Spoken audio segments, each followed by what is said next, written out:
Hello everyone, also from my side. I think it's amazing. We are 98 people. Like, wow. I'm so glad and so happy that so many people are interested in this hands-on session about MIP modeling. Yeah, perfect segue from Christina. I also have a slide prepared about myself. Very short introduction. My name is Jens Peter Joost, but you can call me Peter. Everybody just calls me Peter. Um, yeah, I did finished my master in mathematics in 2018 and started as an OR scientist at DHL, like Christina already said. And more or less 1 year ago, I started my new chapter as an OR freelancer. And today I would like to talk about, MIP modeling, as I already said. And we will take an example use case that I indeed did for one of my clients in the last year of freelancing. So you can really say that this use case that we will talk about and discuss indeed was for a client and a real world business use case. But first, let me get through the different chapters that we would like to go to today. The first is an introduction to a simple assignment and scheduling problem, as I said. We will then, after understanding it, looking at a very small example about it, start doing a very simple formulation, try to formulate it as an integer program and try to solve it, or let a solver solve it then. Then we will reiterate and think a little bit about if we can be a little bit more clever about the formulation, maybe improve it, make the solvers solve it faster, and thus solve bigger instances. So we arrive at an improved formulation where we will use some established best practices. And then we will reiterate yet again and look at a completely or use a completely different view or angle at the problem and formulate it in a quite novel way. And we will see a little spoiler here, like this new formulation will be much faster than anything we've seen before. So very spoilery what I'm saying. But the people that did the homework maybe already know where I'm hinting at. So stay tuned until the end. This will be good, I can promise you. Okay, a couple of words about the tech stack that we will use today. Three tools. Python, we will use Python as the language, as we already told in the information material. And the three main libraries, Python libraries that we will use here is Pyomo. Well, Heiss, of course, is a solver, but we will use HeissPy, which is basically the wrapper for Heiss using it from Python, as well as Pydantic. Okay, Pyomo is a modeling language that we will use a lot, and you will see a lot of code today from Pyomo, where we will translate the mathematical formulas, the inequalities, constraints, variables, etc., into Python code. Heiss will be the solver that we will use in order to solve the problem at the end of the day. And Pydantic, as you can see, there is for data validation. It is actually a library or a tool that is used quite a lot in Python, not only for our use case here, but maybe you heard of tools like FastAPI, LangChain, LangGraph.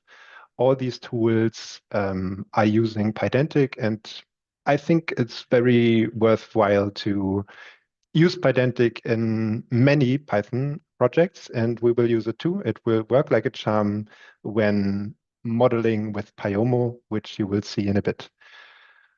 All of these tools are open source and commercially usable. So I think this is always great to have this as a plus. Cool. So let us start with the first chapter. The problem, as I told you already, this is a very simple scheduling or assignment problem. So we have n workers and k tasks.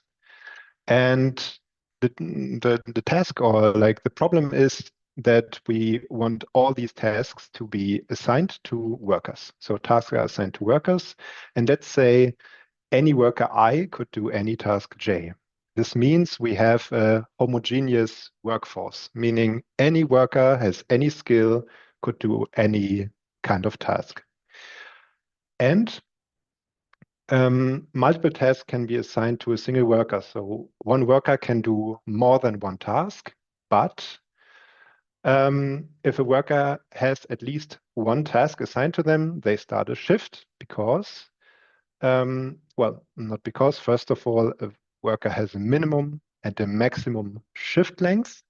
And these tasks, of course, they are time dependent. They have a fixed start time and a fixed end time. Sorry, Siva, yes, you're raising your hand.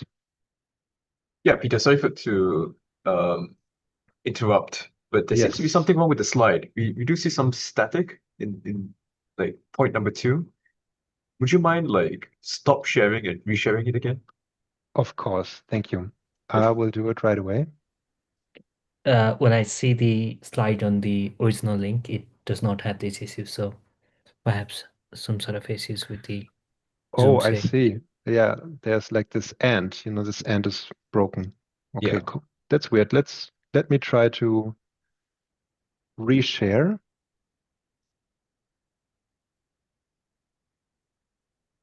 Or am I sharing the wrong screen right now?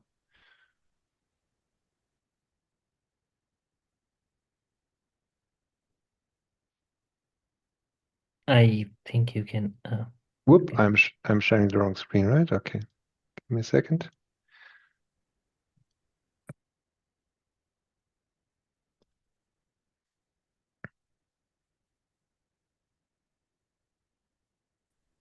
Does it look better now? It does No, not. then now there's another weird bug. Okay, well, that is kind of unfortunate, actually.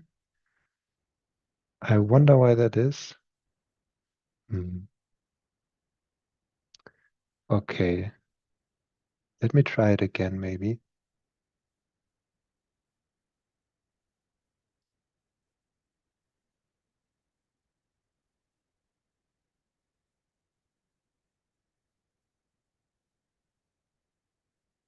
Okay.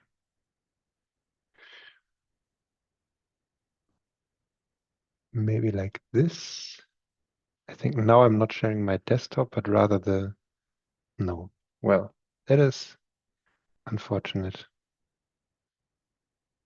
What do you think if you share the it's in PDF, right? No, it's actually not a PDF. I'm actually sharing it in my browser, but I can open a PDF instead, of course. Let me share again like this. Okay, let's try. It seems to work now. If Looks you much see better. something weird again, please tell me. Okay, great. Yeah, sorry guys for the hiccup. Now it works. Let's hope it stays that way. Okay, let's make up for the time and quickly reiterate. Wow, okay, people are going crazy. Yeah, no technical issues anymore, hopefully. Yes, so quick wrap up. So quick wrap up again. We have just n workers, k tasks. Every task has a fixed start time, fixed end time, and workers can do these tasks. But if a worker is working, they have a shift. You have minimum and maximum shift length. And yes, of course, when a worker does work and has some kind of tasks, they are not allowed to overlap. Okay, this, of course, is a lot to take in at once, but don't you worry, because I have an example here that shows you a little better what's actually going on here. And of course, we have to have an objective, and the objective is to minimize the sum of all shift lengths while fulfilling all tasks, of course. So let us take a look in order to understand this problem a little better by looking at a super small and easy example.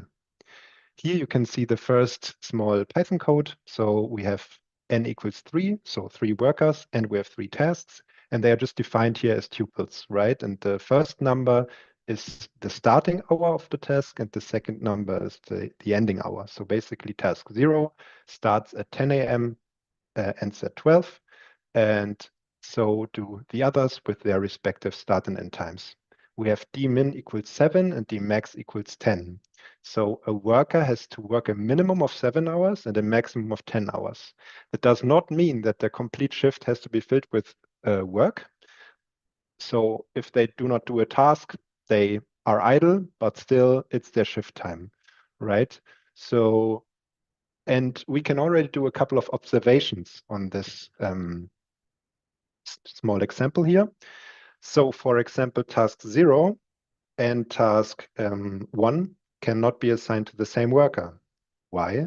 Because they overlap in time, because the first task will be within the hours from 11 to 12, and so does the second. So a single worker cannot do both tasks because they cannot duplicate themselves, of course. And there's another thing we can observe, which is that task 0 and task 2 can also not be assigned to the same worker because of dmax, our maximum shift length. Why is that? Because task 0 starts at 10 and task 2 ends at hour 21, so at 9 p.m.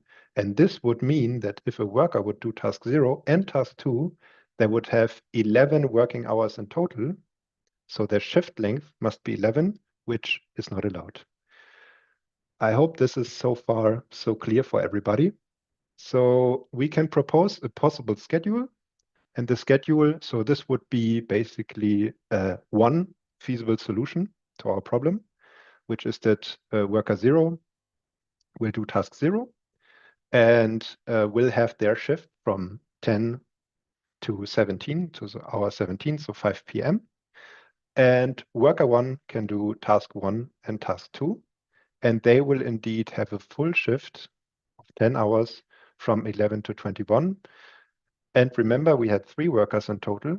So our last worker, they do not have to do any tasks. So what would be our objective value in this case?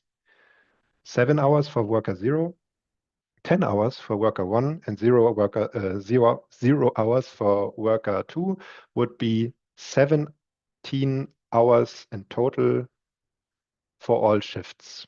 Okay, so this would be our objective value. I think so far so good, so clear for everybody. Like this is a rather, not so super complicated scheduling or assignment problem. So let us go a little further and maybe we can visualize it. I think visualization is always nice, and in order to understand the problem a little better. This is nothing but the proposed solution that we have seen on the previous slide, but visualized, right? So we have worker 0 that does task 0, which has their start time at 10 and end time at 12.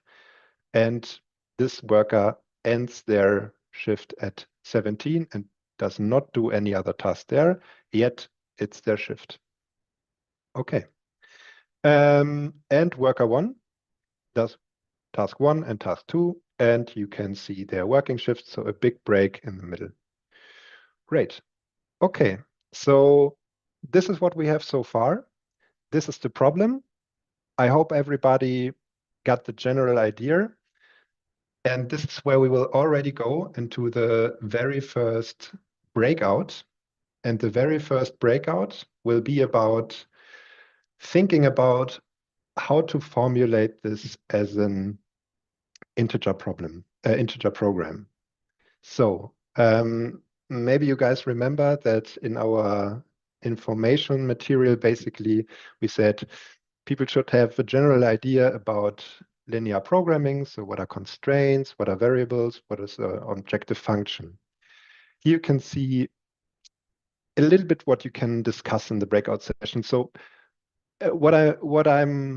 so my message to you for this breakout session is you do not have to necessarily everybody get a pen and some paper and scribble down things, but rather openly discuss like, okay, what are the constraints that we need here? What are the variables that we need here? Like for the workers, for the tasks, maybe for some kind of activation of the workers, when they start, when they end. And given that you discussed about the variables, how can we, constrain them with linear inequalities and how to define the objective function? I will keep the screen on a little bit where you have all the different information still intact. So we need an assignment from, of tasks to workers. We have to consider that an overlap of the tasks is not allowed. There is a certain, let's say, logic to the shift length of workers. So no task is 0. If they have at least one task, it will be at least the min, but also the max. And their shift, of course, also has to correlate to a certain extent with the start and end times of the tasks. All right, so what do you suggest, Prajit or Siva? 10 minutes, 15 minutes for a breakout session? Yeah, let's just do 10 minutes and I'll create 4 breakout rooms. So you can hop from one to another. Is Peter, that fine? before we jump into the breakout rooms, there are a couple of questions in chat that Of course. if you're open to answering. I think the first one is from Franco. Is Highs your go-to open source solver? We're using Skip in my organization. Lately, we have found that in scheduling forms, high performance is greatly superior than Skip on the highest performance is greatly superior than Skip on the same instances. Okay. So Highs, so personally, Highs is my open source go-to open source solver. I think there is this guy called Mittelmann, I think.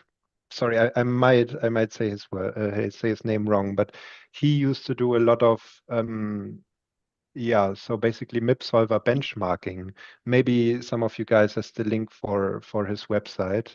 I think Gurobi is no longer included there, but I was also taking a look at his benchmarking, and I think most of the times, in many cases, because he's doing benchmarks on like different kind of problems like linear problems and MIP problems and network problems. And most of the time, Highs has the best performance there. So in the category of open source, of course, in the category of open source, Highs is performing quite well. And this is one reason why I used it mostly so far. Yeah. Cool. But cool, Franco, that you had a similar experience with that. So Hyla requested if he or she can actually like check out the description slide again. Of course. You know what, guys? I also have this presentation online. On the very first slide, I had this link that I can post in the chat. So anybody who likes, you can follow along here. You are currently no participant in the waiting room. Wait. Sorry. There you go. Oh, thank you. Prajit did it as well. Yes. So this presentation, I hosted it online. So if you like, go to the presentation. You can go back and forth, look at everything, also see what's coming next. And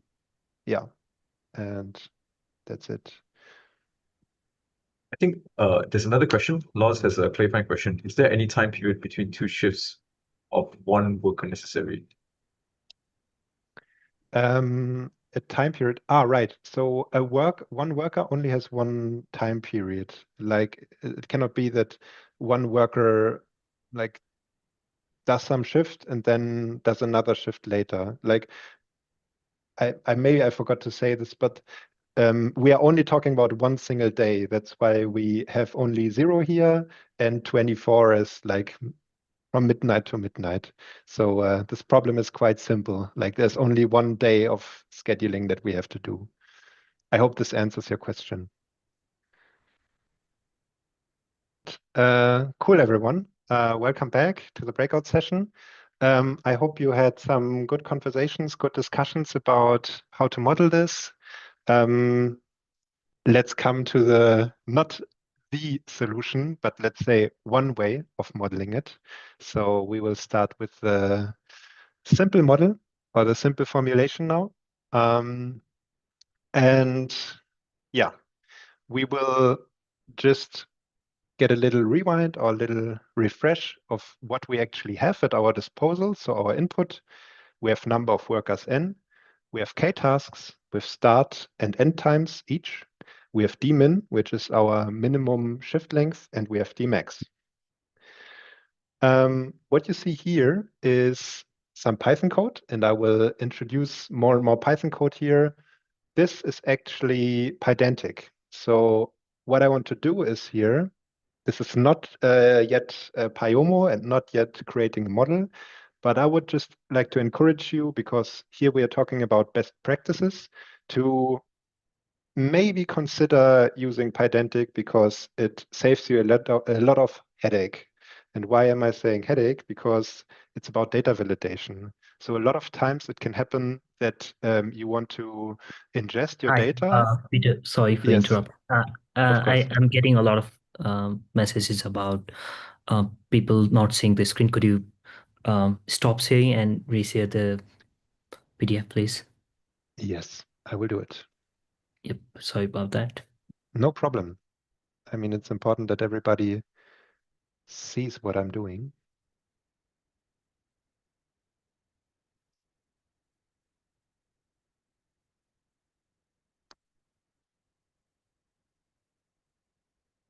So how about now?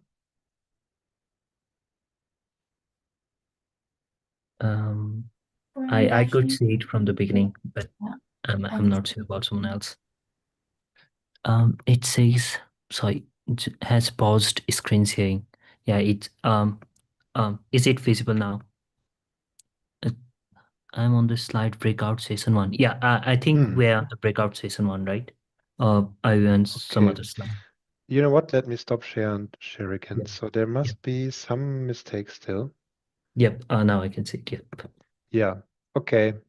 Sorry, guys. It wasn't just one hiccup. Now it was a second, but thumbs up is coming. Great. Okay. Right. So where was I? So don't worry, guys. You haven't missed a thing.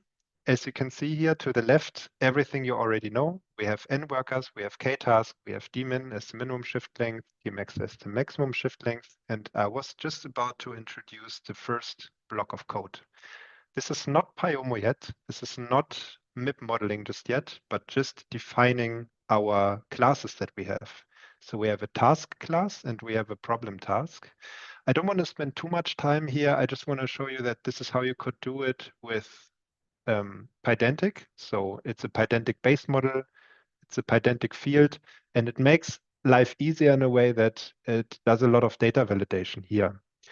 For example, having it frozen means that it's an immutable object, and this means that it can be hashable.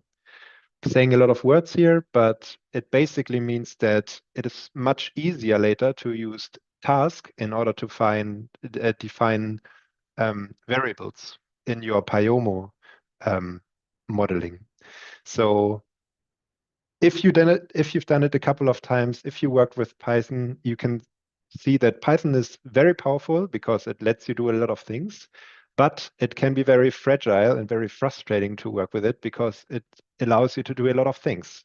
And sometimes it misinterprets, or like you think you're doing the right thing, but there's an error or like a mistake, a bug inside, but Python still runs. And let's say Pydantic is the cure to that. Because, for example, you can define fields here where you say, okay, task, you have typing is the list of tasks, and you have a field with a description. You can, for example, define here GE stands for greater or equal 1, right? We would not like to allow n being less than 1, because if n is 0, we have 0 workers, so the model or like the problem doesn't make sense. But these are just very easy examples. Again, don't want to spend too much time on that. We will get into the modeling now, but I would just like to introduce Pydantic because I think it's a very useful tool, and also for OR engineers and scientists. Cool. So again, now let's get to the variables, constraints, and the objective functions. Get right into it. Yes, but first let us define some sets, because here we start the very important big function.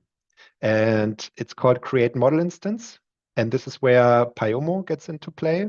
Pyo stands for Pyomo. This is just the abbreviation. I imported it before. I will show you the complete code at the end, and we will get a concrete Pyomo model. There's more code to the function, and I will unveil it bit by bit, going through all the different variables and constraints. And at the end, I will show you the full code for this function. This function at the end will return a Pyomo concrete model that we can then solve with highs and then get our optimal solution to our assignment problem. We define some sets here, which is, or first we define our model, concrete model. We can give it a name, worker task assignment, and then we define some sets that we will iterate over later to define variables, constraints, and the objective function. Workers, we will just have a range set from 0 to n-1, including n-1 here. And we will have tasks. That is just a set that we will initialize with problem.tasks. Nothing super fancy here. Why we do this, I will show you in the next code snippets about the variables and constraints and the objective function. But first, let us define our variables. So in some way, this is basically one solution to what we discussed in the breakout sessions. We can define the variables yi as binary variables, so 0 or 1. And our intention behind this variable is that yi equals 1 if and only if worker I will have a shift. So a worker is activated, so to speak. Then we have xyi is also a binary variable, and we say it is 1 if and only if worker I will do task j, or task j is assigned to worker I. Then we have the variables si, which are natural numbers, so non-negative integers, which is the start time of worker I. And ti, again, non-negative integers, is the shift end time of worker I. So far, so good. This is my set of variables that I defined. And now let us get into the some examples, so getting some intuition how these variables would work. So coming back to our super tiny baby example here, for example, we would see that x11 equals 1 here. Why is that? Because worker 1 does task 1, as we can see here.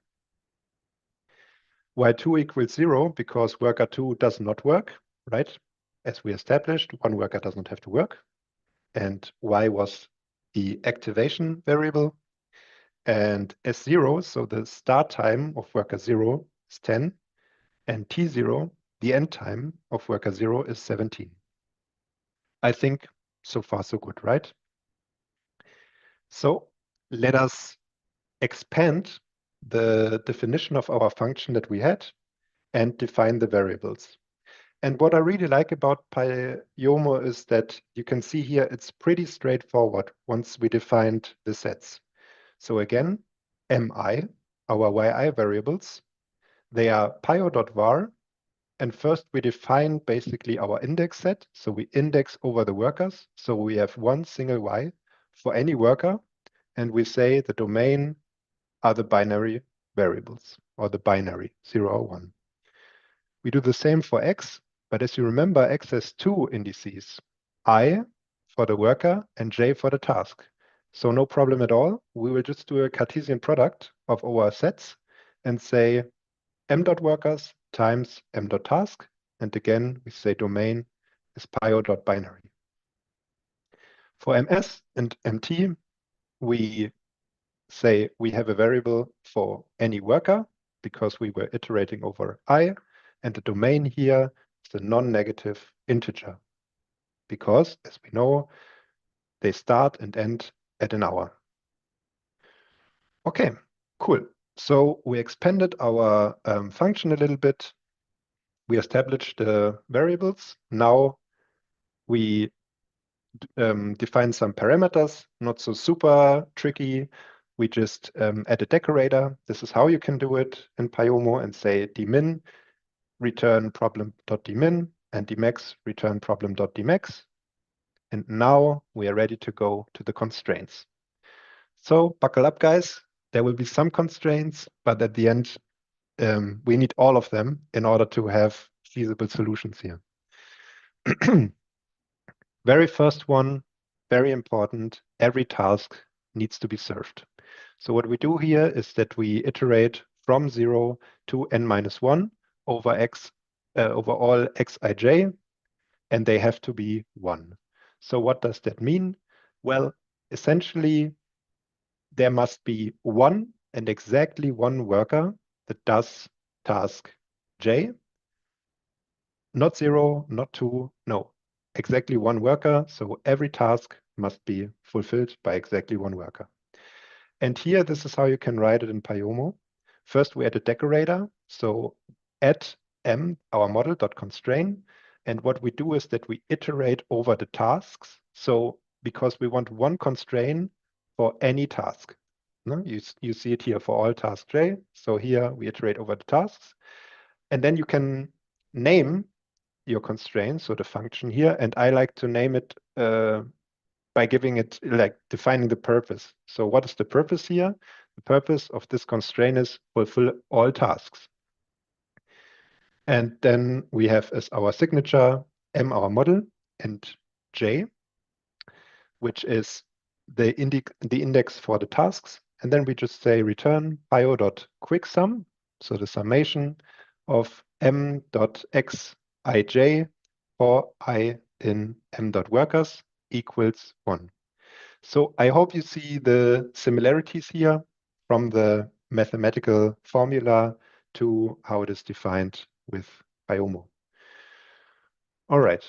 Now we need another constraint, which is the overlapping of the tasks, right? Because you remember, one worker is not allowed to do two tasks that overlap in time. So how can we define it? We say, for example, xij1 plus xij2 is less or equal than 1 for all workers I and for all O overlapping task pairs j1, j2. Of course, we have to calculate all the overlapping task pairs before.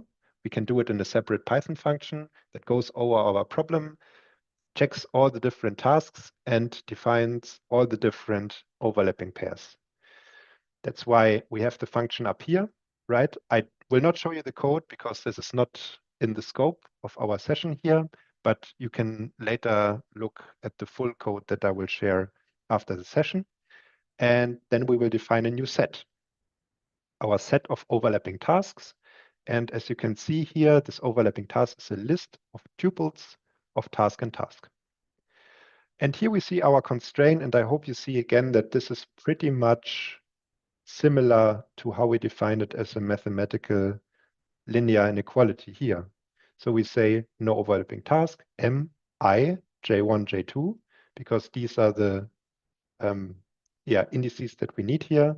We say return mx I j1 plus mx I j2 is less or equal than 1.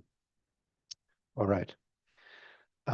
Minimum shift length is the next one, because now we have our shifts and we have our start time for the shift, our end time for the shift, and we somehow have to make the model understand that they correlate with each other, right? So for example, the start time has to be, the start shift has to be before the end time of the shift, and they are only allowed to be dmin minimum apart from each other and dmax maximum apart from each other. And that's how you can define it here, for example, with a linear inequality. So Si, start time of worker I, plus Yi, the activation, times dmin is less or equal than Ti. You can define it here again in Pyomo. No black magic, pretty straightforward. And the same also goes for the maximum shift length. Very similar inequality, but this time we say Ti, so the end shift time is less or equal than the start shift time plus activation times Dmax for all workers. And again, you can define it like this in Pyomo. Let us rewind here, because maybe I went over these two inequalities a little quickly, and that's why I have the slide here to put them into perspective or like understand why they work as we want them to work. And in order to do so, we take a look at two different cases. The first case is that yi equals 0. So a worker does not work, is not activated, does not have a shift. In this case, we just plug 0 in our two inequalities here, and we just get Si is less or equal than Ti, and Ti is less or equal than Si. So in other words, Si equals Ti, which means the start shift time of worker I equals the end shift time of this worker, which is fine. So basically, they start and end at the very same time, which is completely fine if the worker does not work, because we don't care, right? So the shift time or shift length is 0, which is completely fine because we don't want them to appear in our objective of sum of shift lengths anyway. If yi equals 1, so a worker is activated, a worker has a shift, a worker will work, then we plug again this one inside and get this chain of inequalities. We can rearrange it a little bit and get dmin is less or equal than Ti minus Si is less or equal than Dmax, which is exactly what we want, because Ti minus Si is nothing but our shift length, and it is restricted from the lower bound Dmin and from the upper bound Dmax. Cool. So far, so good. There's one thing missing now. So we have our assignment of workers to task or task to workers. We have no overlapping of the task for a single worker. We have that our shifts are restricted by dmin and dmax. Now the last thing we need is basically the connection between the start time and the end time of a task, and the start time and the end time of a shift of a worker that is doing these tasks, right? And this is why we will introduce these constraints now. So I called it task end before shift end. So if a worker does a task, it has to end before or at the same time when the shift ends. This is how we can define it. So xij, remember, is 1 if and only if worker I does task j times omega j, which is the end time of a task, is less or equal than the end time of a shift of worker I. Okay, and again, we can define it here as a constraint. Again, no black magic, like always, pretty straightforward. And now something weird happens. Now we want to do this also for task start after shift start, or task start at the same time or after a shift of a worker has started. But here we use a concept which is called big M. Don't worry, big M is nothing scary. Big M is nothing but a very big constant. And why we have to use it here and not have it as easy and simple as the other constraint with the end time, I will show you in a bit. First, we can define it here. We just add this times n, and our constraint as a whole will be Si, so the start time of worker I is less or equal than xij times alpha j, which is the start time of the task, plus, in parentheses, 1 minus xij, so the negative, basically, of the Boolean times big M. For all workers I, for all tasks j. So why big M? This is again the constraint that we've seen before. And in order to understand why we need big M, let us look at the two cases again. So what happens if xij equals 0? This means worker I does not do task j. Then we plug it in. We get 0 here, so this completely goes away.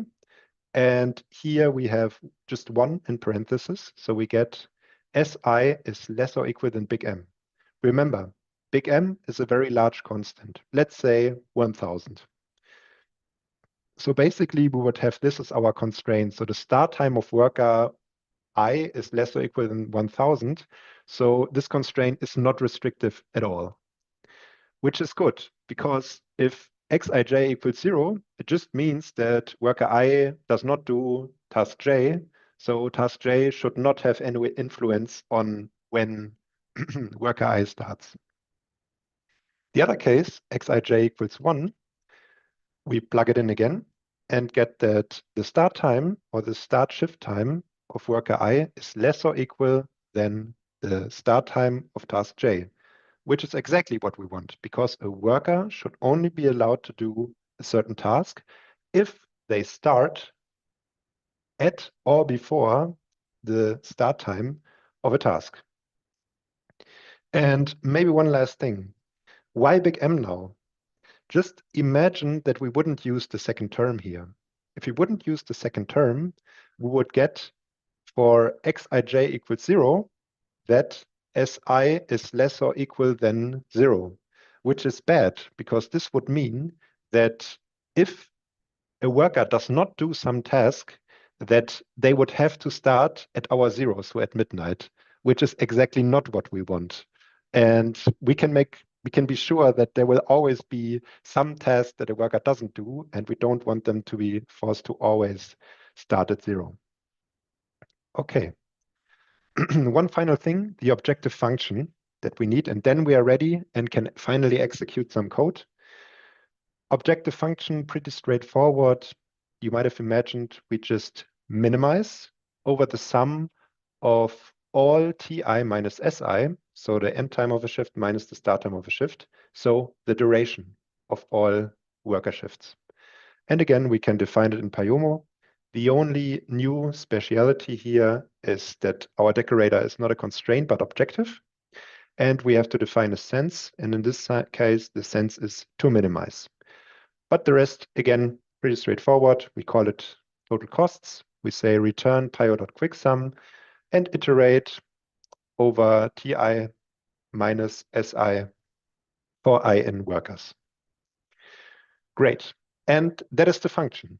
We put it all together. We have it all in one very big create model instance function. These dots are all the code that I've showed you before. And yes, we can also have it all in one slide. It's a lot. It's very tiny.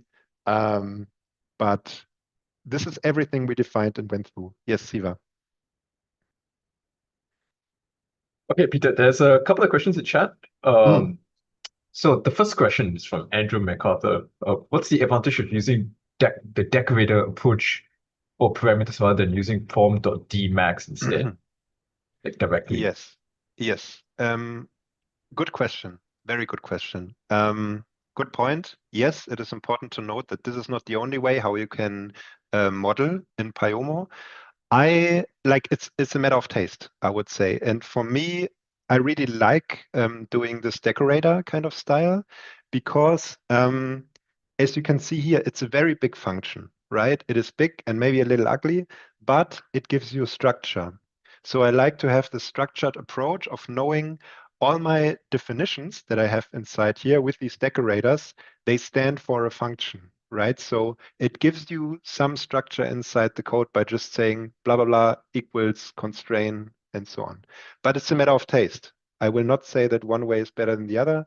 I just like this the most, and that's why I show it here. Cool. There's also another question. Can you explain how the constraints of overlapping tasks, if ensured without any mathematical formula, wouldn't you need a parameter or something similar to state whether or not the tasks are overlapping? Yes. Also good question. Let me quickly go back to the slide with the overlapping constraints. So we could introduce a new variable, right, for the overlapping. But I'm sorry, I went too far. But at the end of the day, I think this overlapping of two tasks on the right, again, would then be this variable, right? So you could say that these two variables, the sum of them has to be less or equal than 1 is one way of defining overlapping, the overlapping constraints. Maybe there are others, but if I would define a variable, I guess it would be the same style or the same fashion. Instead of this 1, we could have this variable, for example. And little spoiler again, as you know, this is just the first iteration of the formulation we have. So there will be other ways of defining this overlapping constraint that we have here. I hope this answers the question. Cool. And there's another question that actually like got a lot of interest from people. How do we ensure that there are enough workers to fulfill all tasks? And there's a couple of like suggestions. Like you could just check for infeasibility, and then like from there you could like see how many workers you actually need. There's some people who actually mentioned that you could write a separate constraint for that. So what's your take on this? I think it's a very good question. This one is very good. And the problem is, if we don't check this and make the solver run, it might run for a while and at the end say infeasible. You know, it just says infeasible because there are not enough workers to do all the tasks. And this is bad because we didn't get any information then, right? Maybe at least, and this is something you would have to discuss with the stakeholders or the people from business, you know, like, would it be beneficial information for you to at least know, like, what would be the maximum number of tasks that you can do with that workforce? And I'm glad that this question was asked because in a later formulation, we will tackle this issue as well. And what I'm saying here is basically you can use it, or you can introduce penalty functions, or you can introduce, let's say, lexicographical optimization. And what I mean by this is that we have like a kind of two-stage objective function where we say, first of all, we would like to satisfy or do as many tasks as possible with our workforce. And when this is done, like when we found the maximum number of tasks that we can do, we then would like to minimize the overall sum of shift lengths. This would be one way to do it. And in the last formulation, we will do this. Yes. Cool. And I think that's a very good point, right? Because at the end of the day, we write this optimization forms for business use. So it's always good to actually like have a conversation with the stakeholder and then try to figure out like how we can actually resolve certain feasibilities.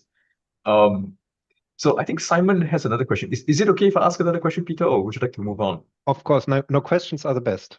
Like always ask. Yes. Cool. If you consider it as lengths, and I'm assuming this is the length of like each task, instead of start and end time, couldn't we skip the big M?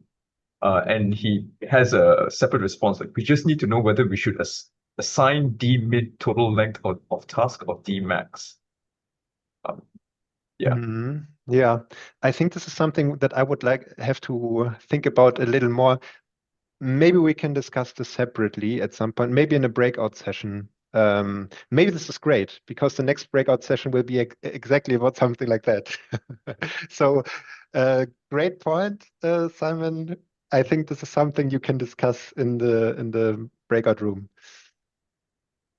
Would you be open to discussing this in LinkedIn as well? Because like I want to drop it here because like we do not have a lot of time for the session, only about 50 minutes. Yeah, exactly. Then let's do it some other time. But I will later read the chat and also engage with this question. Cool. But yes, good point, Prajit. We have to look at the time a little bit. Maybe we'll also skip one of the breakout sessions because we still have a lot of ground to cover. Any other questions? Nevertheless. Okay, there's another one. Have you tried solving this with constraint programming, for instance, with Google OR tools? Yes. Okay.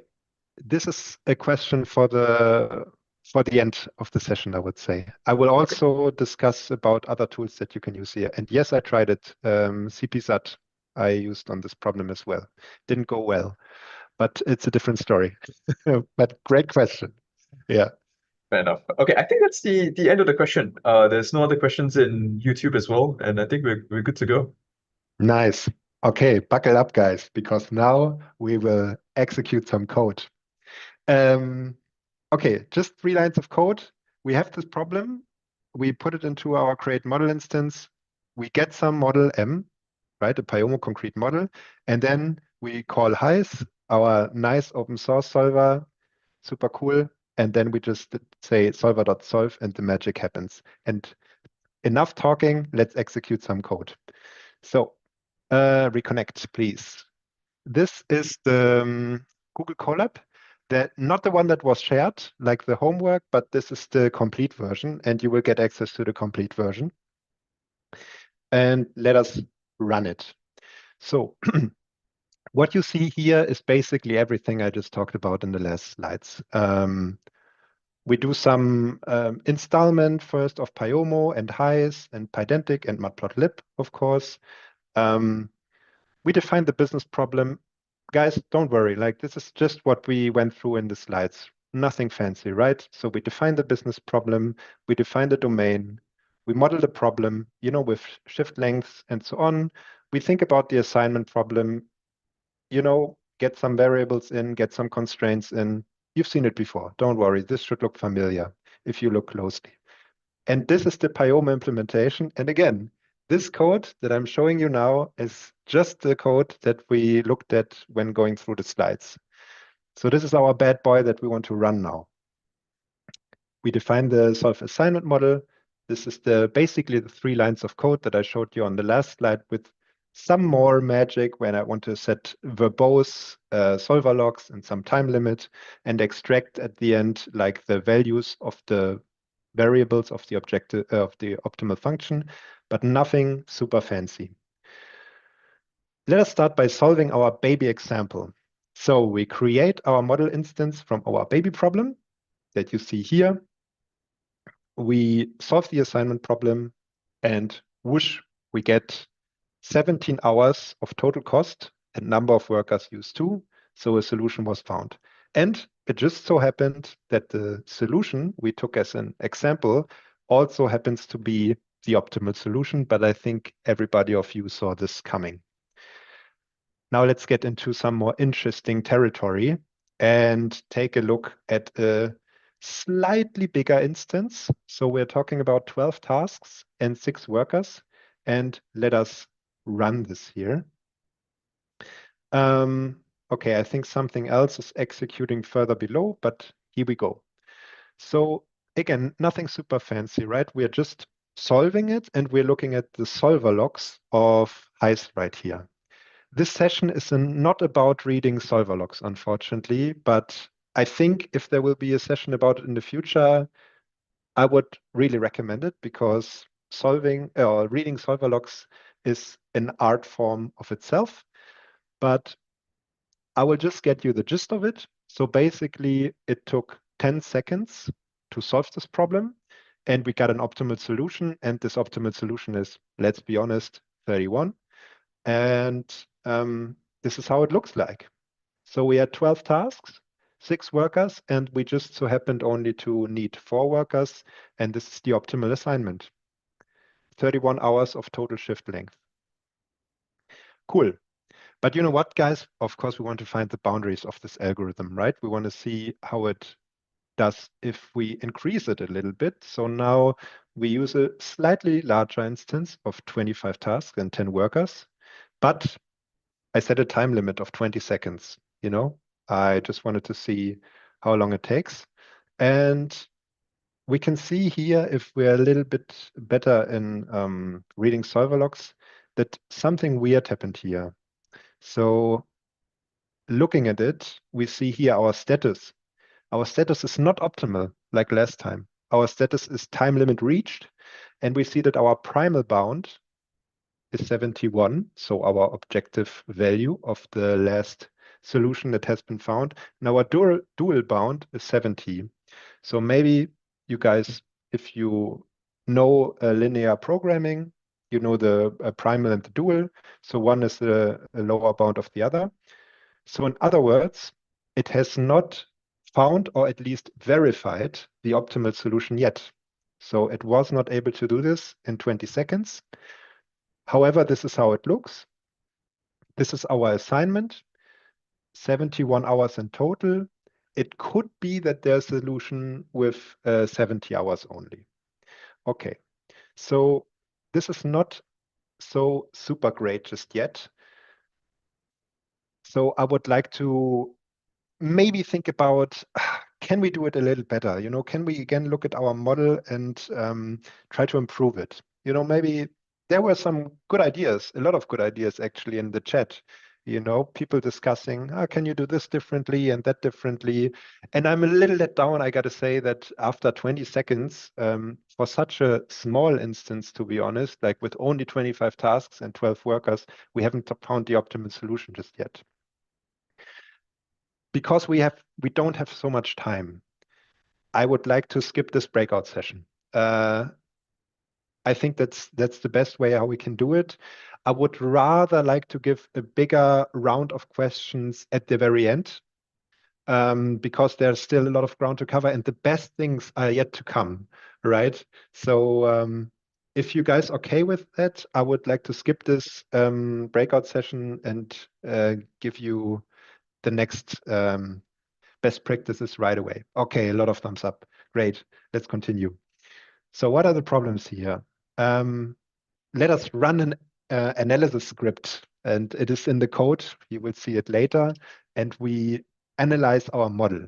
Because one thing which is always worthwhile to do is look at the number of constraints and look at the number of variables.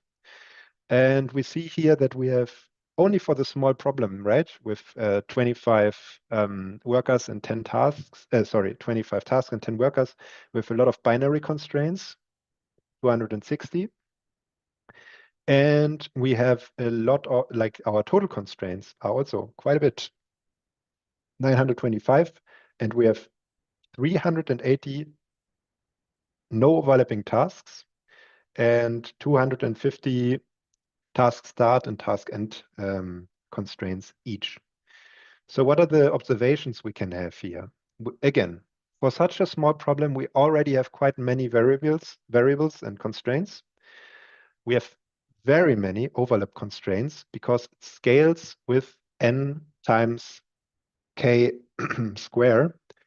What do I mean by this? So n is the number of workers, k is the number of tasks, and in theory, in the worst case, any task could overlap with any other task, and we have to consider this in the number of constraints we have.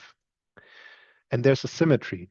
Maybe some people seen it in the solver logs already or thought about this already because we have a homogeneous workforce. Any worker could do any kind of task.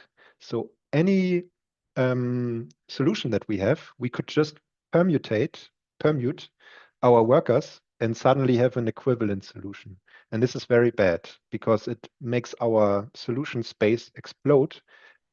And it's much harder for the solver to find better solutions if the ocean of, if it's searching through a humongous ocean of solutions. And big M is bad. Maybe you heard this before.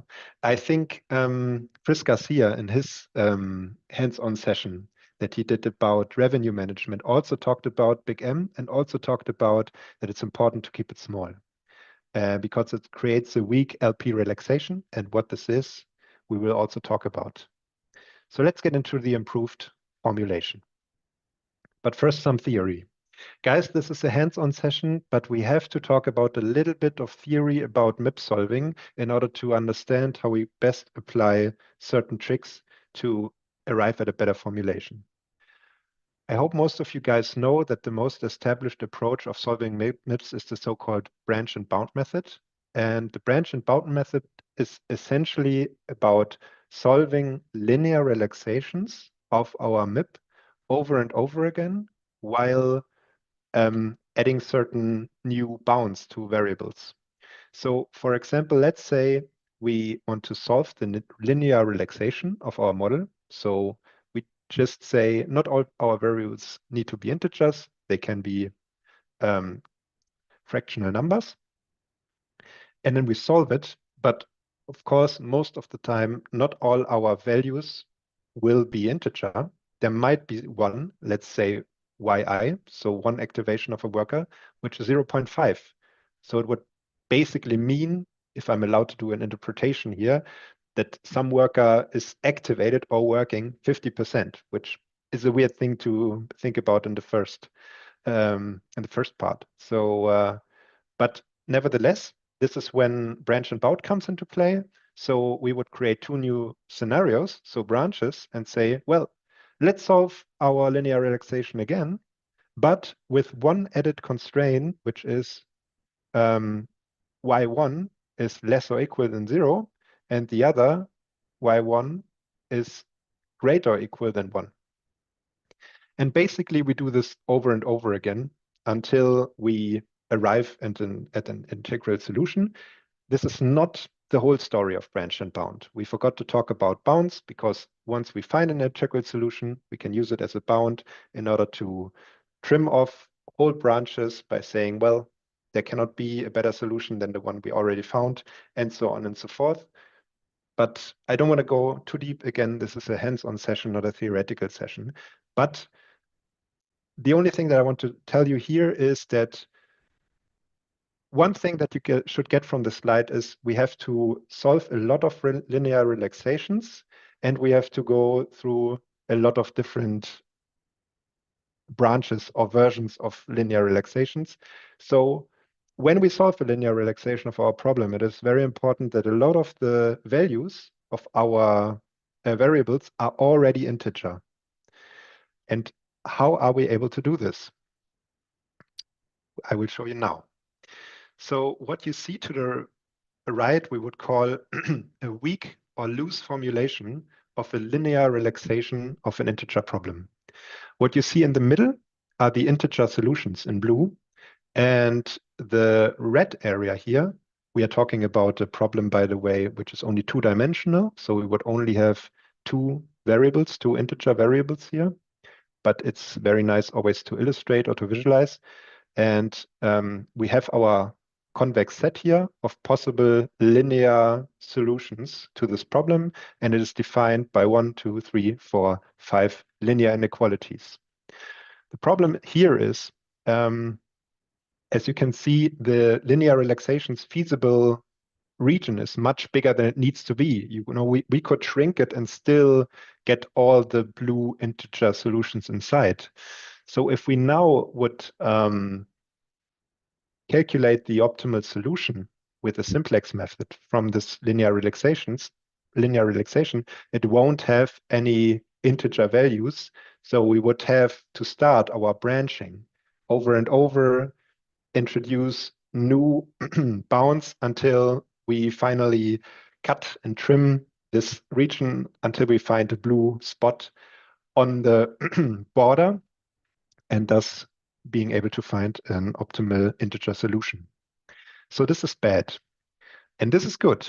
This is not a loose formulation, but a tight formulation. So in other words, if we are able to find linear inequalities or constraints that make our linear relaxation much tighter, we would be able to make the branch and bound method run much faster, with much less nodes being considered, and you will see it will just find an integer solution in no time. So in other words, we would have to consider and make sure that our linear inequalities are very tight. So they are very close and do not leave too much slack space for floating solutions to exist that are better than integer solutions. Again, guys, this is a lot of theory, but now let's look at some of the constraints we established and see how we can use this theory in order to make them tighter and better. Yes. As I told you, big M is bad. Why is big M bad? Remember, this is the constraint or the linear inequality where we introduced it with the start time of a task and the start time of a worker's shift. And the problem is in the linear relaxation that an optimal solution can exploit this slack or the fact that this M is so big. An example, let's say we set M to 1000 because we say, wow, okay, right? If a worker doesn't do a task, we do not want this linear inequality to interfere. And let's say that xij is equal to 0.99. So I guess we can interpret this as worker I does task j 99% or a share of 99%. Then plugging these values inside this linear inequality would get us Si is less or equal than 0.99 times the start time of task j, alpha j, plus 10.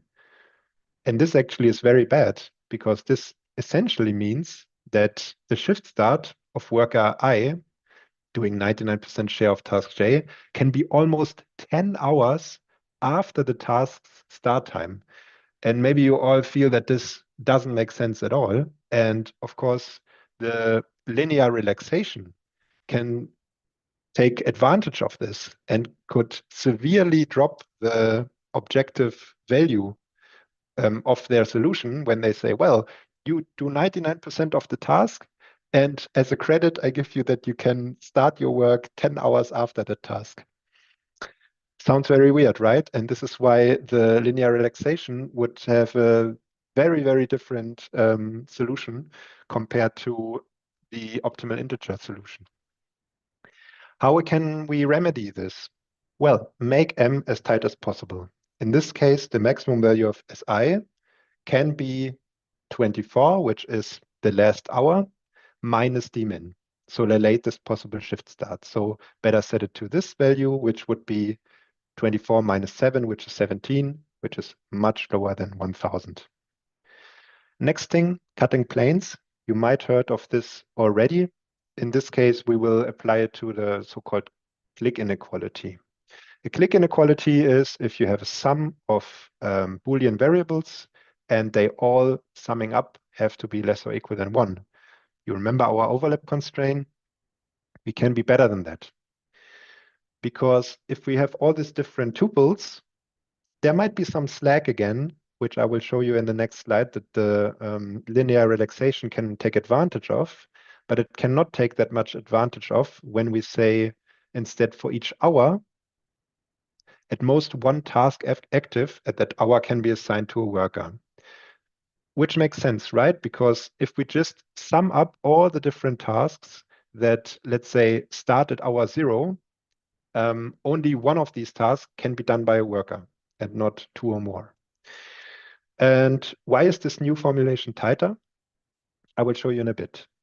Let us say we have 3 different overlapping tasks, J1, 2, and 3. And in the original overlap constraint, we would have these 3 constraints. So xij1 plus xij2 is less or equal than 1. Same goes for J2 and J3, and same goes for J1 and J3. The feasible values for x then could be that each of those is 0.5, right?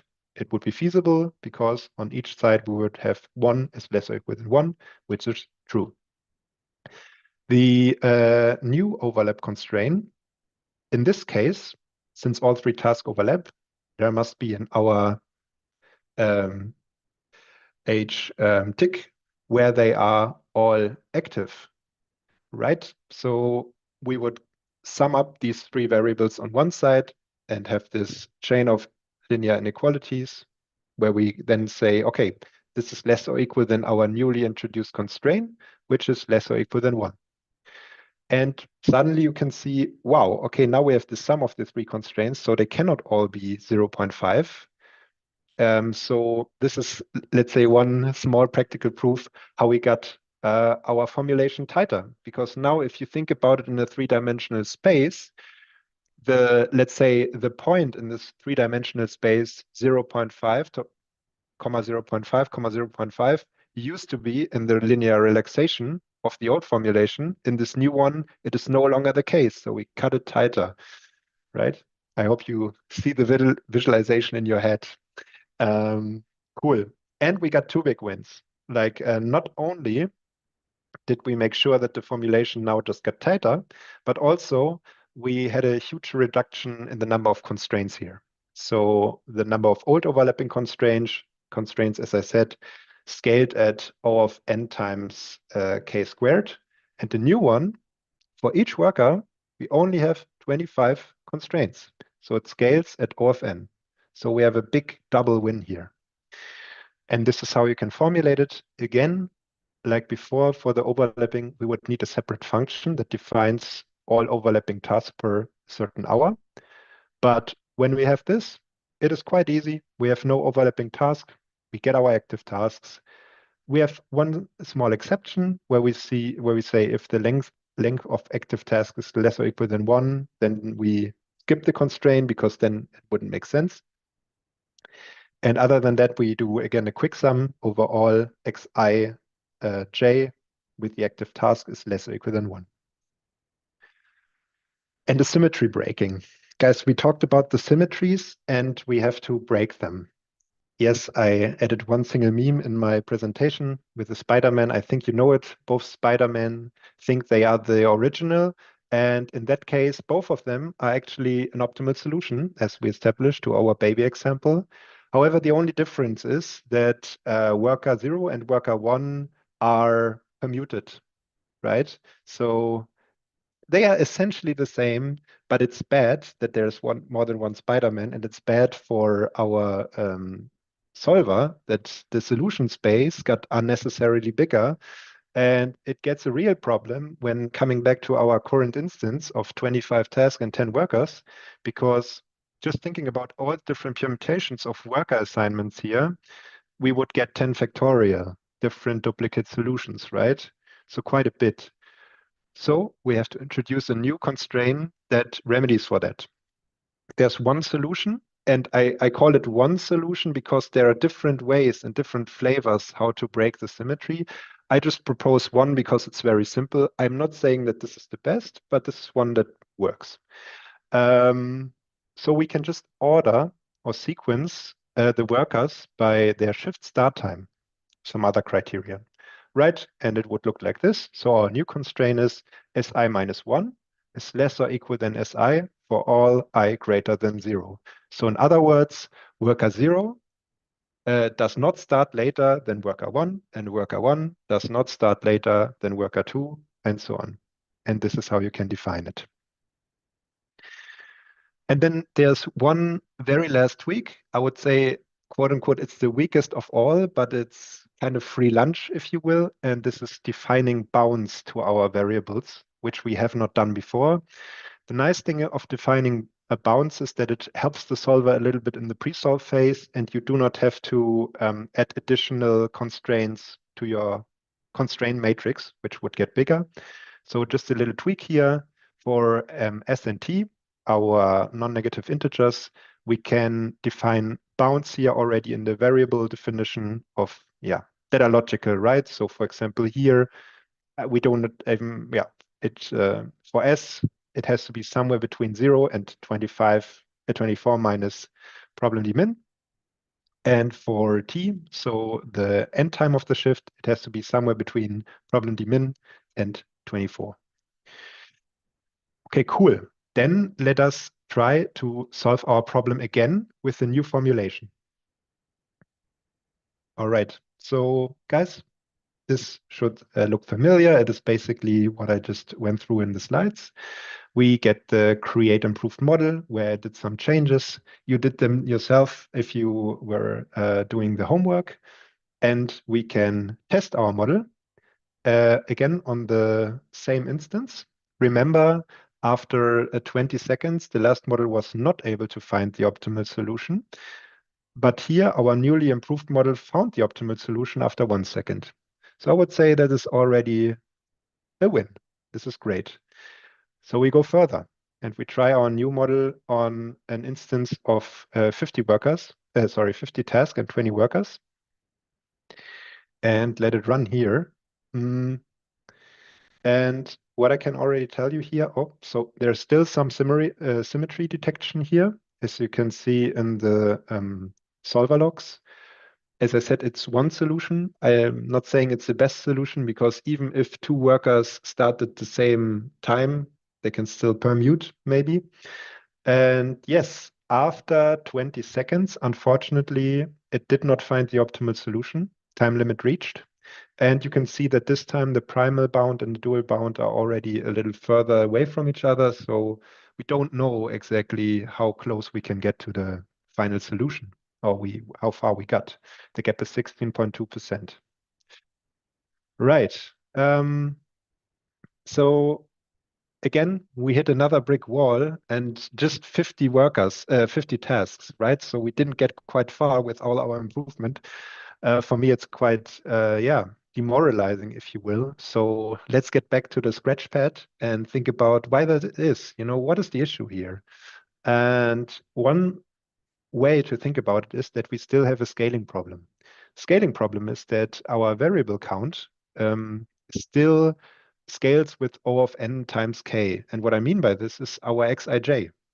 Our xij, our, let's say, Boolean matrix of decision variables, is still quite big. For any combination of tasks, for any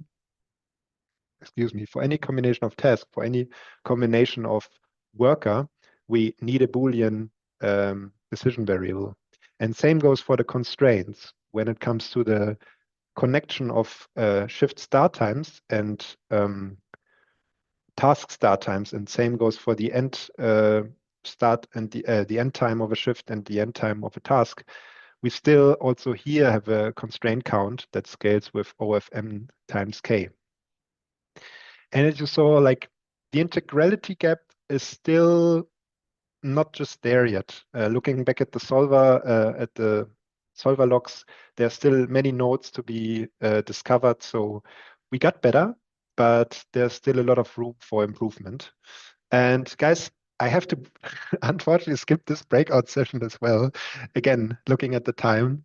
As I said, I think it's better to have a bigger discussion round at the very end, because there's still some ground to cover, and we do it after that. So how can we do it differently? And I will tell you a secret, guys.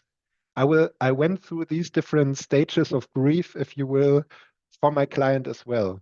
And at the end, I started with a simple formulation. I continued with the improved one. And later I thought, let's erase everything and think about it in a completely different way. And this was the flow formulation. So what is a flow formulation? Again, unfortunately, we have to start with some theory. This time the theory is graph theory. So an introduction to a minimum cost flow. If any of you have attended some, like, say, a network design or graph theory class, you've seen this before probably. A minimum cost flow is nothing but a directed graph, first of all, with nodes V and arcs A that consist of a source node that we have to the left with some certain supply, and a sink node that has some demand that is equal to the supply. And each arc, each arrow that you see there in the graph, in the picture, has a certain capacity, so a max flow that can pass, and a certain cost that is incurred per unit of flow that goes through this arc. Okay, and the goal is to move all the flow from the source to the sink while considering the capacities, of course, and doing it with minimum total cost. There's an LP formulation to this problem that you see here. Nothing fancy, school book, not school book, but let's say OR book. Any bigger OR book should have this formulation in this or some other form.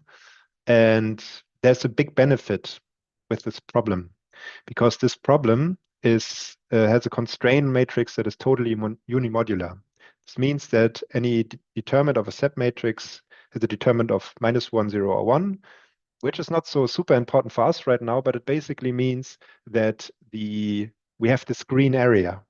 So the linear relaxation of this problem is as tight as possible.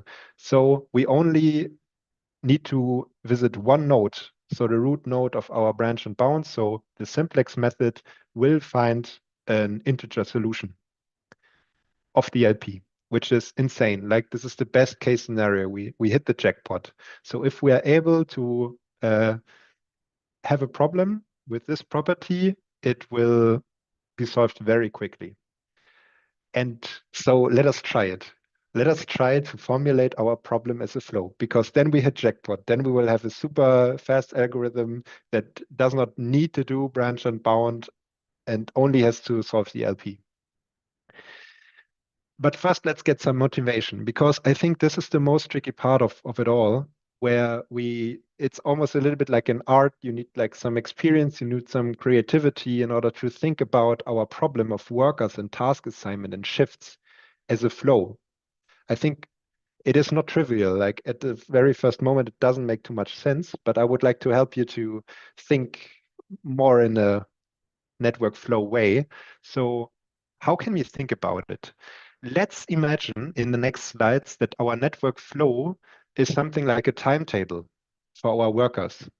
The workers are a little bit like on a Monopoly game board, where they have to go from start to finish, and they can decide on the board how they want to go. And depending on how they go, you can decide, okay, so you start your shift there, and then you do this task, and then you do another task, and then you wait, and then you end your shift. Think about it like this, that you have like little pieces that walk over a board, and these pieces are your workers, and they start at source and they end at sink. Okay? And I prepared some scribbles here with Excalibur, also a very nice tool that I can recommend in order to get the idea of the network. So again, we have a source, we have a sink. We want all our workers to go from source to sink, and we have some crazy network in the middle. And when looking at how the workers went through the network, we know when they start working, which task they do, and when they finish. All right, let's zoom in.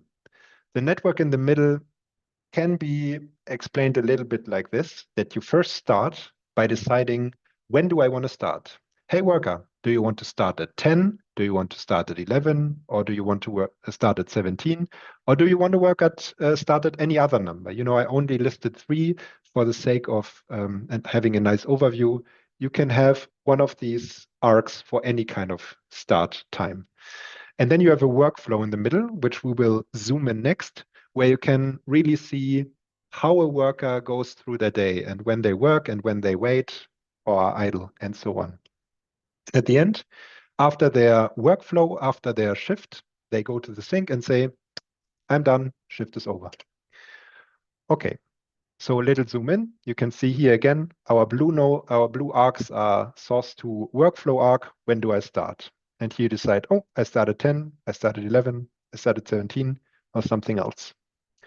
Zooming in into the first workflow, we see, okay, when we start at 10, we move this direction and we can decide. For example, I hope you still have our baby example in mind. Task 0 was the task that started at 10 and ended at 12. So a worker starting at 10 could decide to do this task 0, or they could decide to wait for an hour and do task 1. Or they can also decide to wait and wait again. This is why the red arcs are called wait arc and the green arcs are called task arc, and they are always associated with a task.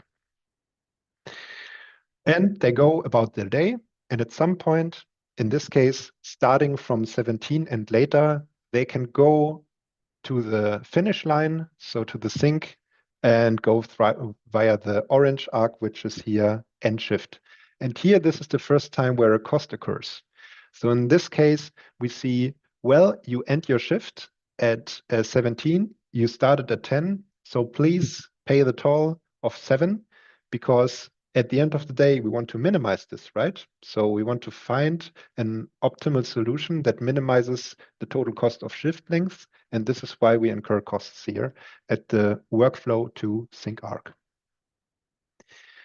All right, so here you again see an overview of coming from source, going through a workflow, deciding whether I want to do a task or not, and at the end, going into the sink and paying the toll of the shift length that is then minimized in the objective function. Yes, Siva. Yeah, I think there's a clarifying question in chat. Maria asks, only one unit of flow passes through a task arc? Yes, and very good, Maria. You basically already anticipated the next slide.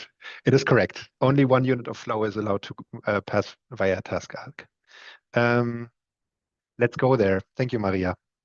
And there's one caveat, but I guess you thought about this as well. It's a shared capacity. Because, as I explained, there is this kind of workflow for any start time.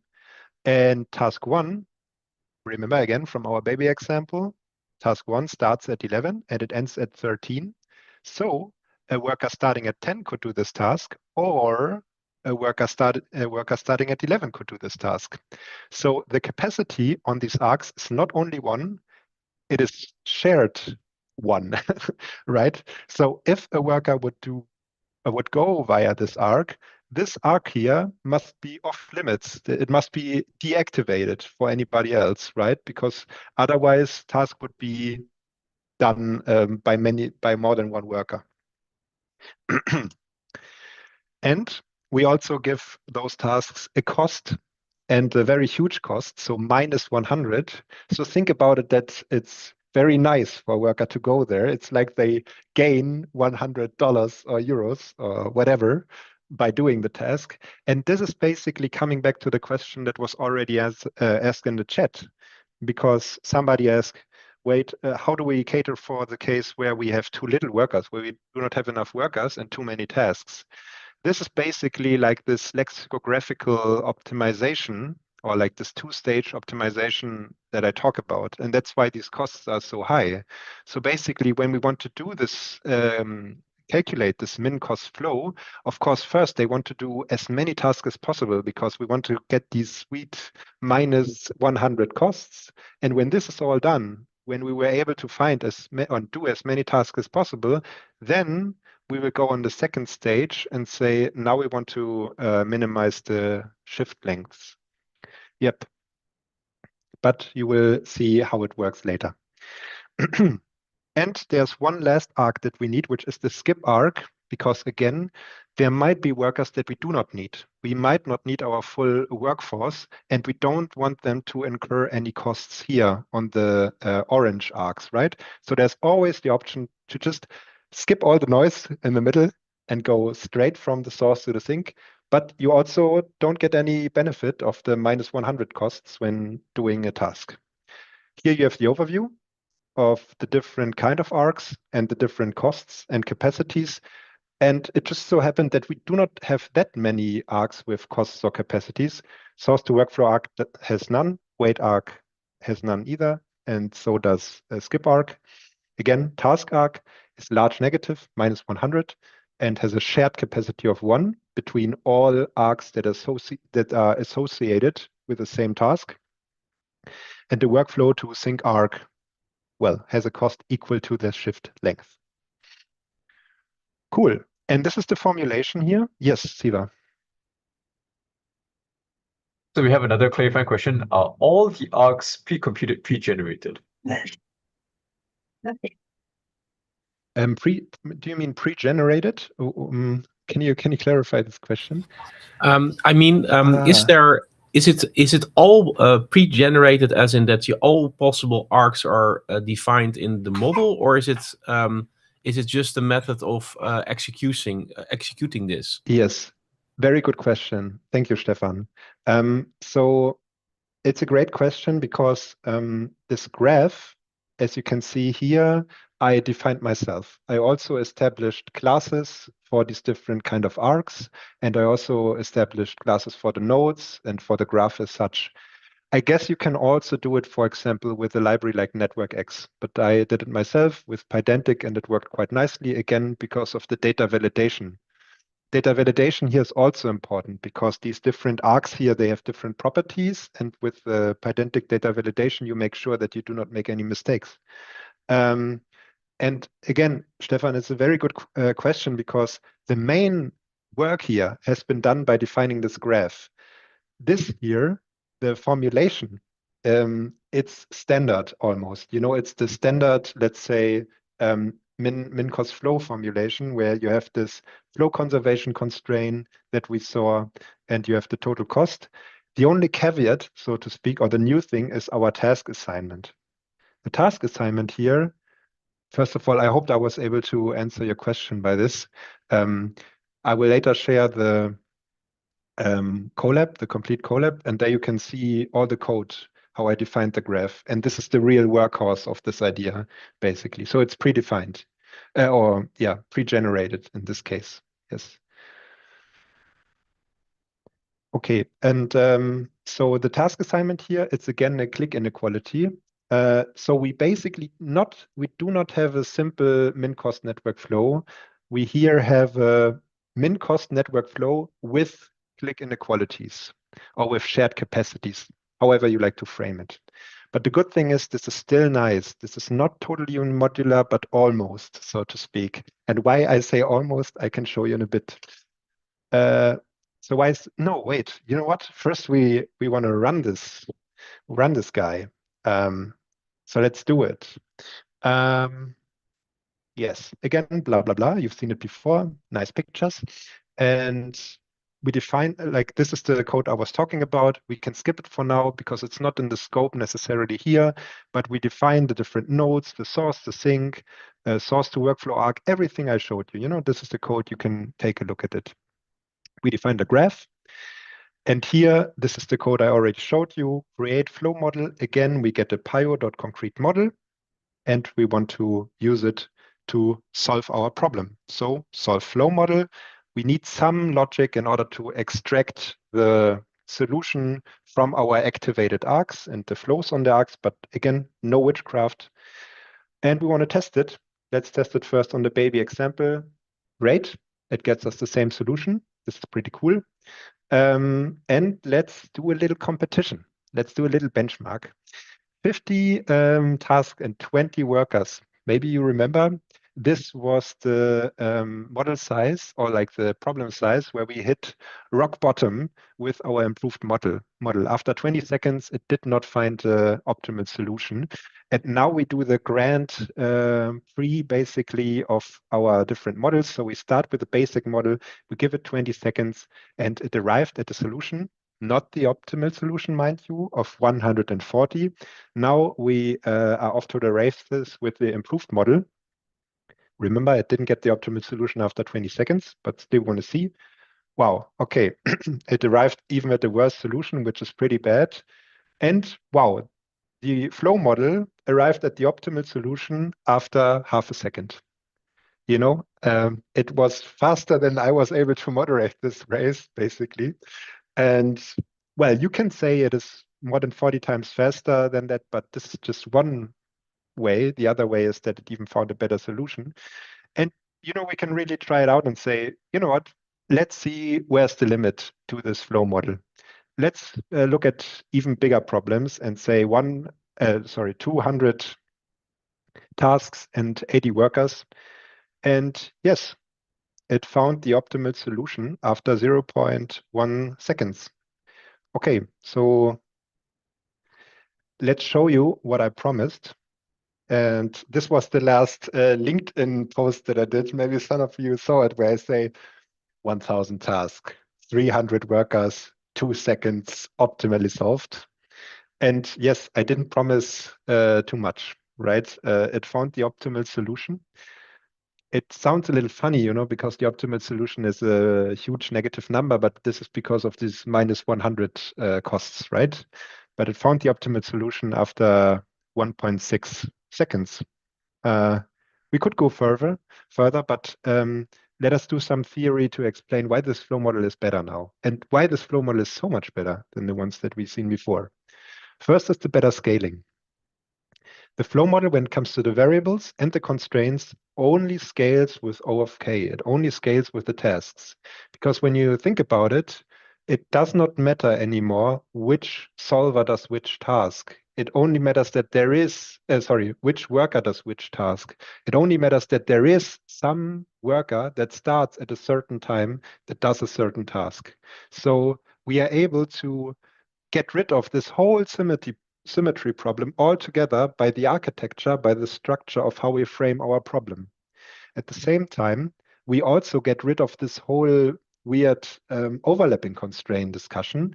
This overlapping constraint thing we just defined by the structure of our graph, right? So for example, our worker starting at 10 cannot do task 1 and task 2 because it's not allowed by the way how we can go through the network, which is another nice bonus just out of the box. And again, variables and constraint thereby not scale with n, the number of workers, but only with the number of tasks. And we have much tighter bounds when it comes to the linear relaxation. So again, think about our 3D visualization, you know, with the convex hulls and so on.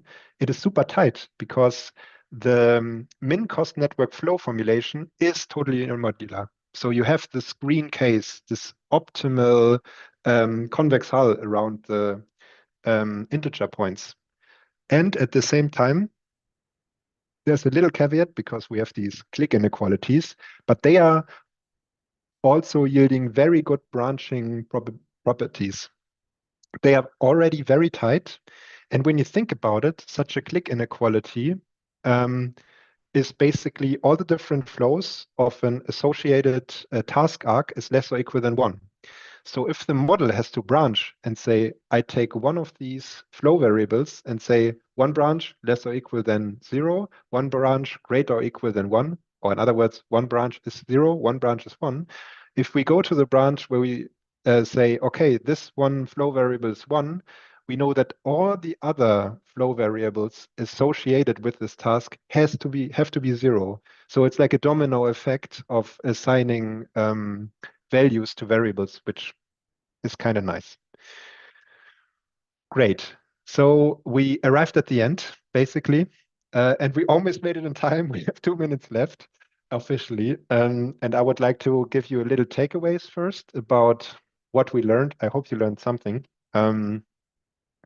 I would always suggest you to start simple to understand the problem, right? And maybe start with a simple formulation. Always talk to your stakeholders. Always ask them what they really need, you know, what is essential. And if you finished with a simple formulation, made it run and realized, wow, this guy cannot even solve 25 tasks in 10 workers, you can start, you know, working through this toolbox that I hope I was able to give you a little bit, you know, with breaking like, okay, what is the number of variables and constraints? Can we reduce them? What is the information that we really need? How tight is our formulation? What constraints do we have where the linear relaxation can really exploit it? You know, maybe you remember the big M or like the overlap constraints that we had. And of course, symmetries. Can we break these symmetries and shrink the solution space maybe without getting rid of our optimal solution? And another thing I would like to tell you, and I'm unfortunately, I was only able to give you a glimpse of this, is know the catalog of well-studied mathematical optimization problems, because some are much easier to solve than others.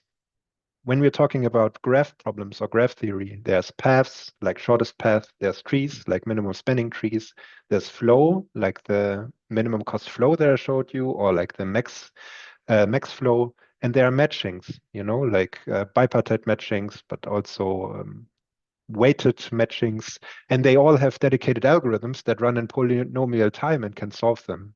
And usually it's better to use this instead of trying to come up with a mathematical optimal, like with a MIP model.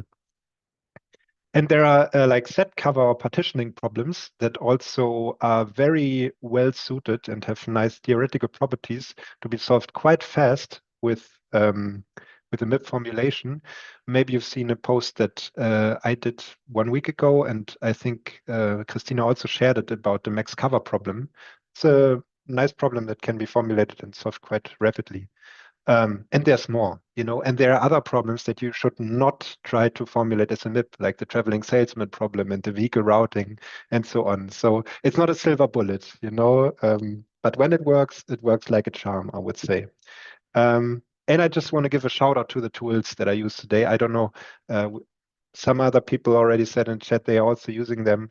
Pyomo, I like it for modeling. It's not the only tool that you can use. There are others, of course, like GAMS, for example, that comes to my mind, or like here, PyLP.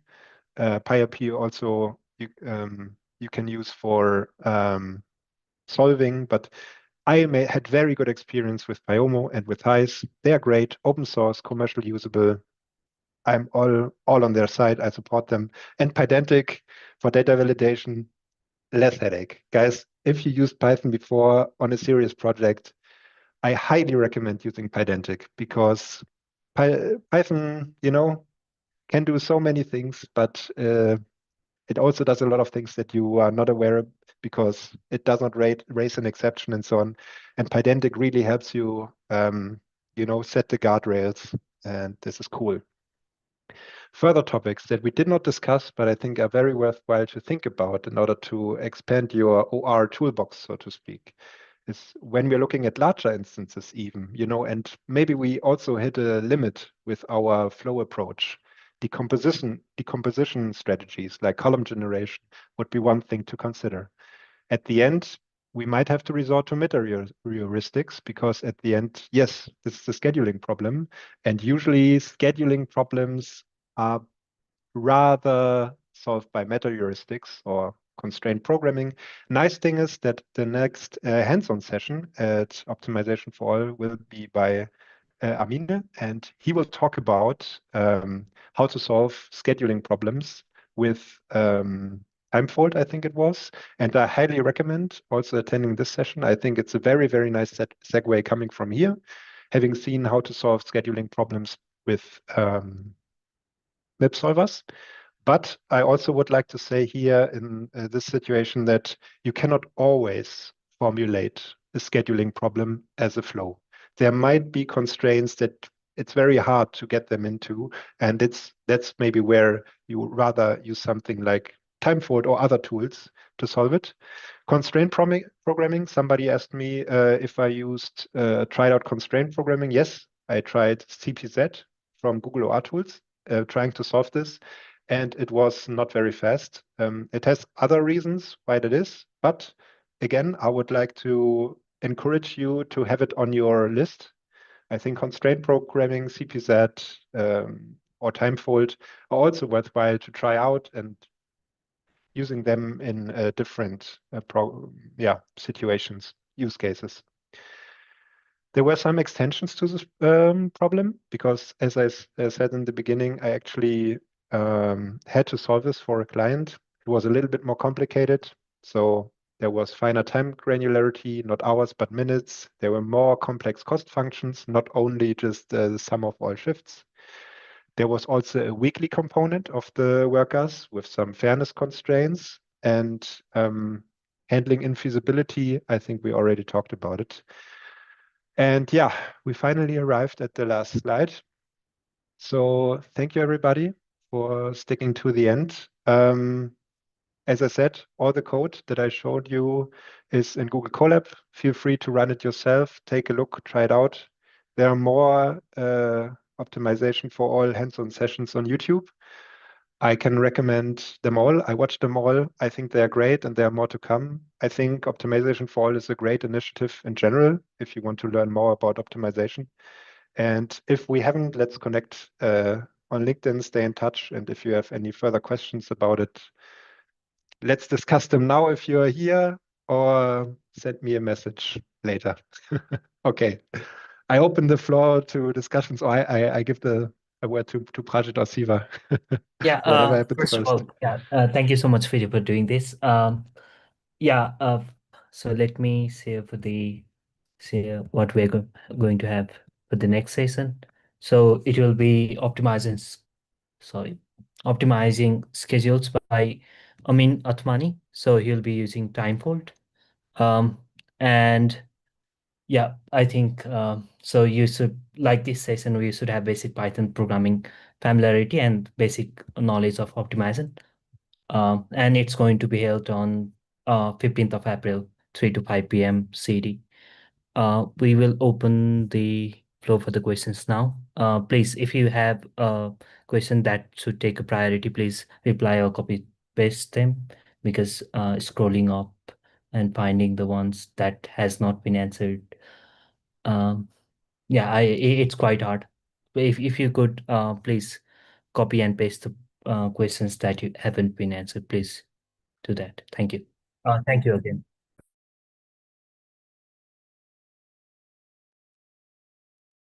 Yes, maybe I can read them off. So will we get the presentation file and code? Yes. Like you see the link below. This is the presentation. It is online. I will keep it online. You can check it out anytime. When you have access to the presentation, you can just go to the last slide and click on this, and you will get to the Google Colab and fill it with the code however you like. So yes, I think we already posted this link here. Go nuts.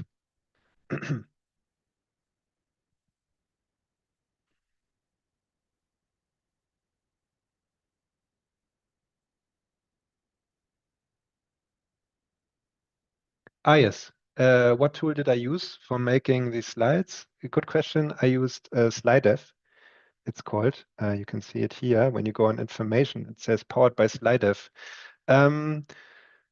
I don't know if I can recommend this tool. I wanted to try something new. And the nice thing about SlideDev is that you, well, basically you're writing Markdown or HTML, JavaScript.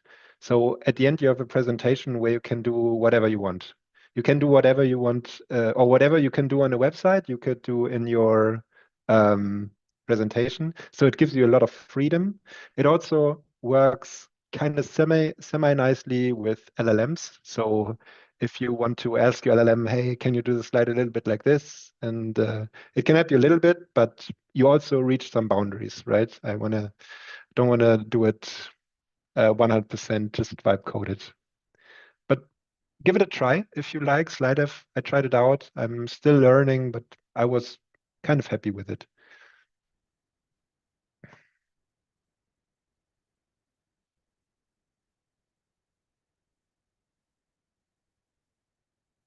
I think there's a couple of questions. There are a couple of questions. I'm not sure how much total unimodularity has to do with it, since high presolve might break it. Anyways, great formulation and amazing presentation. Perhaps if you want to comment on that. Yes. So yeah, so what I can tell about this, yeah, maybe I'm mistaken, but well, so total unimodularity is, yeah, a theoretical concept, right? And it was proven by mathematicians that for some model formulations, like for example the min-cost flow model, the constraint matrix is totally unimodular, and this is equal, or you can derive from this that the linear relaxation is the convex hull of all integer solutions. And this means that because the simplex method always finds extreme points as optimal solutions of your polytope, that the first solution you get is an integer solution. This is great. However, our formulation, as I said, is not totally unimodular because we added this additional shared capacity constraint, and this breaks it. But I think you can still say, and yes, this is a little bit of a wibbly wobbly argument that I'm making here, or statement, is that since the rest is already totally unimodular, so without this constraint, it would be tight, 100% tight. And we just added a constraint that is no longer totally unimodular, but that also has some nice branching and bounding properties. We get to a formulation, again, which is not 100% tight, but close to it. So there are little nodes to be visited in the branching and bounding of the solver. And you can actually see it, right? I mean, go ahead, go to the Google Colab and just go to one of the last code blocks and just give it a very large instance and see how many nodes the solver actually has to visit given the flow formulation.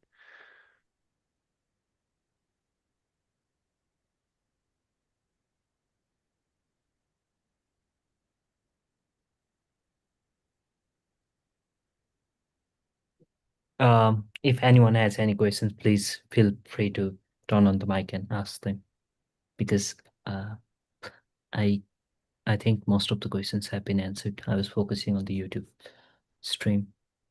I have a question. Yes. Jens Peter, can you tell us more about the story, how it happened with the customer? Can you tell us more about how it happened in real life? So the solution of this problem. Yes, sure, I can do that. So to a certain extent, of course, because I also had to sign an NDA. But so basically, to give you just some story behind it, is that so the customer came and they basically were very eager to have an algorithm that finds the optimal solution to their worker task assignment. Again, as I said, usually I would not try to model a scheduling problem as a MIP problem. Usually what you would do is, for example, use a solver like TimeFold or other solvers, Google OR tools, that is able to do or consider a lot of different constraints, but in its core, it's a meta heuristic, right? So it will take a long time, and it might be not able to verify when it found the optimal solution. But here the customer really said they want the optimal solution. They want to be able to know there's no better solution than what they have.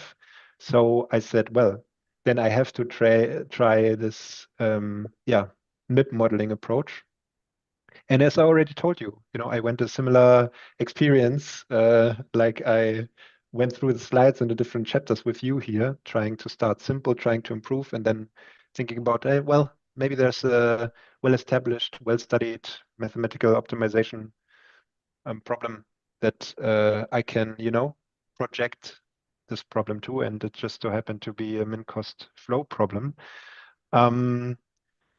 Yeah, so this was also a kind of special case with the client, because it was a lot of, let's say, coding and a lot of theory crafting, a lot of modeling. And this is actually, to be honest, not the case usually. Maybe you guys know in the audience, as an OR scientist or data scientist specialized in OR, there's also a lot of, let's say, expectation management going on, requirements engineering, talking to the stakeholders, finding out that what they really need, and not just, being in front of the computer, being in front of your mathematical formulas and trying to come up with the best solution. I think it's always worthwhile to stick very close to your client, to your stakeholders, and really engage with them on trying to understand, what would really help them at the end of the day. What decisions do they have to make, etc. And here I also try to, find out from my clients what they really need there. So it was also an iterative process to really define all the constraints and find out, what are the decisions that they have to make at the end of the day. So hence, what kind of decision variables I will define. I hope this answers your question to a certain extent. Again, I had to sign an NDA, so I cannot tell you everything, but yeah, I think this is what I was able to say. Thanks a lot. Thanks, Jens Peter. You're welcome.